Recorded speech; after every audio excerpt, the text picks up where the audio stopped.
കർത്താവായ യേശുക്രിസ്തുവിൻ്റെ നിസ്തുല്യനാമത്തിൽ ഏവർക്കും സ്നേഹവന്ദനം.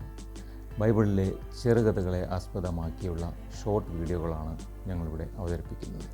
ഇത് കാണുന്ന ഏവർക്കും ആത്മീക വർധനയുണ്ടാവുകയും യേശുക്രിസ്തുവിനെക്കുറിച്ച് കൂടുതലായി അറിയുവാൻ ഇടവരട്ടെ എന്ന് പ്രാർത്ഥിച്ചുകൊണ്ട് ഈ വീഡിയോ സമർപ്പിക്കുന്നു. ഇന്ന് നമ്മൾ മരുഭൂമിയിലേക്ക് യാത്ര ചെയ്യുന്നു. പരീക്ഷണത്തിൻ്റെയും വെളിപ്പെടുത്തലിൻ്റെയും ഒരു സ്ഥലം. മത്തായി 4-ാം അധ്യായം 1 മുതൽ 11 വരെയുള്ള വാക്യങ്ങളാണ് ഇവിടെ പ്രതിപാദിക്കുന്നത്.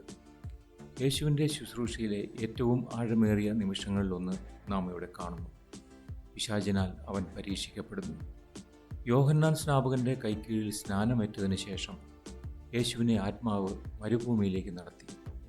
യേശു 40 പകലും 40 രാത്രിയും ഉപവസിച്ചതിന് ശേഷം മുന്നിലുള്ള ദൗത്യത്തിനായി അവൻ്റെ ഹൃദയത്തെയും ആത്മാവിനെയും ഒരുക്കുന്നു. എന്നാൽ യേശുവിൻ്റെ വിശപ്പിലും ഏകാന്തതയിലും ഒരു പരീക്ഷകൻ കടന്നു വരുന്നു.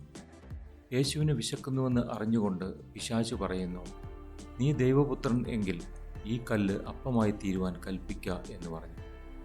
എന്നാൽ യേശു അചഞ്ചലമായ വിശ്വാസത്തോടെ മറുപടി നൽകുന്നു.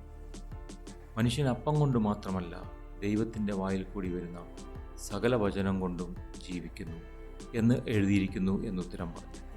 അടുത്തതായി പിശാച് യേശുവിനെ വിശുദ്ധ നഗരത്തിലേക്ക് കൊണ്ടുപോയി ദേവാലയത്തിൻ്റെ അഗ്രത്തിന്മേൽ നിർത്തി. അവൻ യേശുവിനെ വെല്ലുവിളിക്കുന്നു, "നീ ദൈവപുത്രനെങ്കിൽ താഴത്തോട്ട് ചാടുക. നിന്നെക്കുറിച്ച് അവൻ തൻ്റെ ദൂതന്മാരോട് കൽപ്പിക്കും. അവൻ നിൻ്റെ കാൽ കല്ലിനോട് തട്ടാതെ വണ്ണം നിന്നെ കയ്യിൽ താങ്ങിക്കൊള്ളും എന്ന് എഴുതിയിരിക്കുന്നുവല്ലോ" എന്ന് പറഞ്ഞു. എന്നാൽ യേശു ഉറച്ചു നിന്നു. "നിൻ്റെ ദൈവമായ കർത്താവിനെ പരീക്ഷിക്കരുത് എന്നും കൂടെ എഴുതിയിരിക്കുന്നു" എന്ന് പറഞ്ഞു. ഒടുവിൽ പിശാച് അവനെ ഏറ്റവും ഉയർന്നൊരു മലമേൽ കൂട്ടിക്കൊണ്ടുപോയി ലോകത്തിലുള്ള സകല രാജ്യങ്ങളെയും അവയുടെ മഹത്വത്തെയും കാണിച്ചു കൊടുത്തുകൊണ്ട് പറഞ്ഞു, "വീണെന്നെ നമസ്കരിച്ചാൽ ഇതൊക്കെയും നിനക്ക് തരാം" എന്ന് യേശുവിനോട് പറഞ്ഞു. എന്നാൽ ദിവ്യാധികാരത്താൽ നിറഞ്ഞ യേശു, "സാത്താനെ, എന്നെ വിട്ടുപോകും.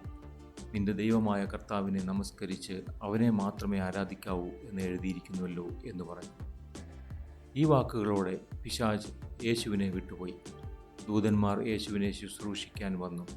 യേശു മരുഭൂമിയിലെ പരീക്ഷണങ്ങളെ മറികടന്നു തൻ്റെ സ്വത്വത്തിലും ദൗത്യത്തിലും ഉറച്ചു നിന്നു.